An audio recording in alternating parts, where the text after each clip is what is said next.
अस्सलाम वालेकुम नाज़रीन, मैं हूं रिजवान शहजाद। एक नए व्लॉग में खुश आमदीद। नाज़रीन, एक पिछले व्लॉग में मैंने आपके सामने जिक्र किया था कि आइस की कस्टडी में इस वक्त तक जब से ट्रंप इक़्तिदार में आए हैं तो 9 अफराद की कम से कम जो है वो मौत वाक़ई हो चुकी है। इनका ताल्लुक इमिग्रेंट से ही है, क्योंकि आइस का काम ही बेसिकली ऐसे लोगों को अरेस्ट करना है और इनको ही डिटेन रखना है और फिर इसके बाद इनकी डिपोर्टेशन का जो है वो मामला शुरू हो जाता है। तो अभी तक की जो डिटेल सामने आई हैं उसके मुताबिक 9 अफराद कम से कम जो हैं वो वफ़ात पा चुके हैं आइस की कस्टडी में। लेकिन जो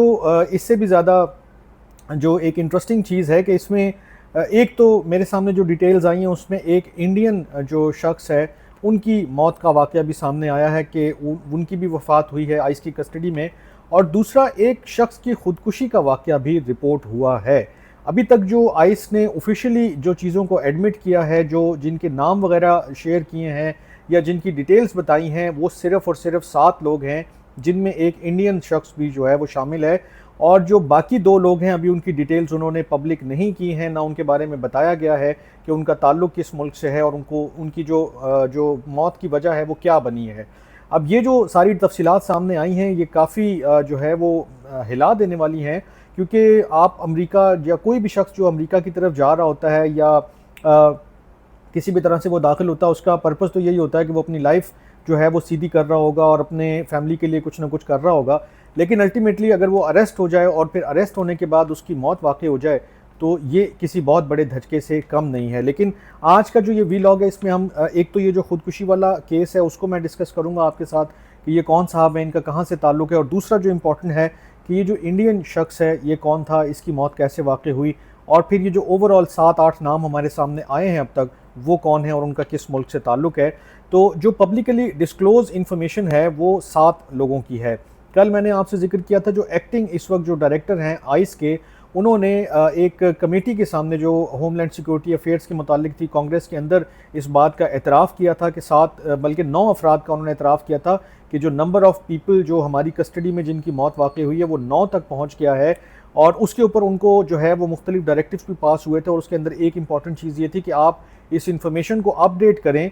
क्योंकि अभी तक आपकी वेबसाइट के ऊपर सिर्फ 7 लोगों का जिक्र है, 9 लोगों की बात नहीं हो रही है, और इनकी जो भी चीज़ें हैं वो अंडर दी जो प्रीवियस डायरेक्शंस हैं कांग्रेस की उसके तहत आपको पब्लिक करना लाजमी है।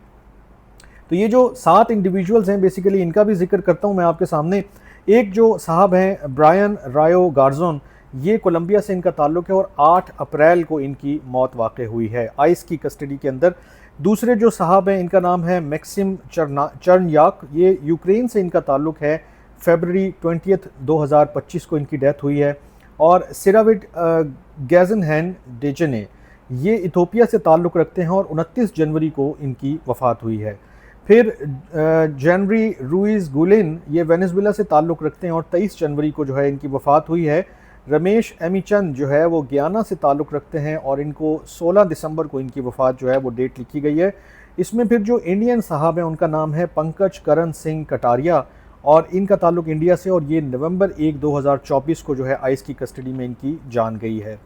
और इसके बाद मैनुअल शेंजेज कास्त्रो जो हैं मेक्सिको से इनका ताल्लुक़ है और ये 27 अक्टूबर 2024 को जो है इनकी वफ़ात हुई है। अब इनमें जो सबसे पहले नंबर पर हैं ब्रायन रायो गार्जन, इनके बारे में जो है वो बताया ये जाता है रिपोर्टेडली कि 8 अप्रैल को ये जो कोलंबिया का शहरी है इसने रिपोर्टेडली जो है वो सुसाइड की है, यानी कि इसने ख़ुदकुशी जो है वो की है, क्योंकि इसकी जो मेंटल हेल्थ की इवैल्यूएशन के हवाले से मुख्तलिफ जो इनके अपॉइंटमेंट्स थी वो बार बार चेंज हो रही थी, बार बार उसमें जो है वो तब्दीली हो रही थी, और रिपोर्टेडली यही बताया गया है कि इन्होंने इस वजह से जो है ये कदम उठाया। ये बहुत ही सिग्निफिकेंट और बहुत ही अनयूजुअल चीज़ है कि आइस की कस्टडी में कोई शख्स इस तरह का अटैम्प्ट करे। और फिर उसके बारे में मज़ीद चूँकि तफसीलात नहीं है, लेकिन उनकी ओरिजिनल अगर आप चीज़ें जाकर देखें तो उन्होंने बहुत सारी चीज़ें लिखी और ये एडमिट किया है कि उस शख्स ने अपने गर्दन के गिर्द जो है वो तौलिया या कोई चीज़ उन्होंने लपेटी थी, और मतलब उन्होंने उसको थोड़ा सा इस तरह से प्ले अप किया है या उस तरह से डिस्क्राइब किया है कि ये मामला हुआ, और उसको उन्होंने इस वर्ड को इस्तेमाल करने से अवॉइड किया है। और फिर जो इसमें जो इंडियन आदमी है, ये जो शख्स है, ये इसकी क्या मामलात थे ये भी तफसीलात मेरे सामने मौजूद हैं। ये जो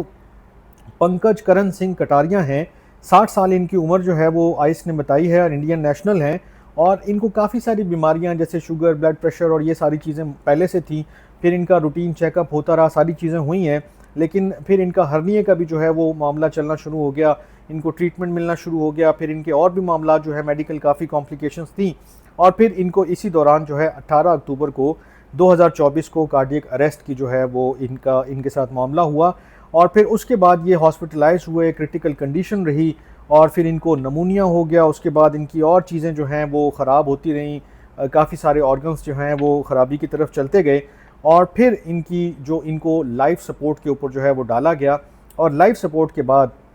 इनकी फैमिली से जो भी इनके नेक्स्ट ऑफ किन थे, उनकी परमिशन से 1 नवंबर 2024 को 8:15 PM पर इनको जो है वेंटिलेटर से, या आप कहते हैं कि लाइफ सपोर्ट से उतार दिया गया, और इस तरह इनकी मौत वाक़ई हुई है। जो भी पाकिस्तान, इंडिया से या कहीं से भी जो है वो लोग जाते हैं, ये मुख्तलिफ़ ममालिक के लोग हैं जो किसी भी तरह वहाँ पहुँचे, आइस की कस्टडी में थे, इन्होंने बहुत सारे ख्वाब देखे होंगे अपनी फैमिली की लाइफ बेहतर करने के हवाले से, अपनी लाइफ बेहतर करने के हवाले से, लेकिन अल्टीमेटली इनका इंतकाल आइस की कस्टडी में हुआ। यानी कि इनके जो आखिरी लम्हात हैं, जो इनकी आखिरी ज़िंदगी की जो दिन है, जो इनके सारी चीज़ें हैं, वो इनके फैमिली के साथ नहीं गुजरे, इनके दोस्तों के साथ नहीं गुजरे, बल्कि कैद में गुजरे हैं। और फिर कैद में कितना प्रेशर होता है, कितनी चीज़ें आपके दिमाग से गुजर रही होती हैं, उसका एक अंदाज़ा हम इनकी सारी चीज़ों से लगा सकते हैं कि इन लोगों के ऊपर भी ये वक्त आया और गुजर गया। अब ये इस दुनिया में नहीं है, लेकिन इनकी फैमिलीज़ हो सकता है मौजूद हों, और बाकी लोग भी मौजूद हों। तो कल भी एक मेरे वीलॉग के ऊपर कुछ दिन पहले जो मैंने किया था इस हवाले से, उसके ऊपर एक कमेंट आया था कि कभी भी बाहर जाने लगें या कोई इस तरह का आप काम करने लगें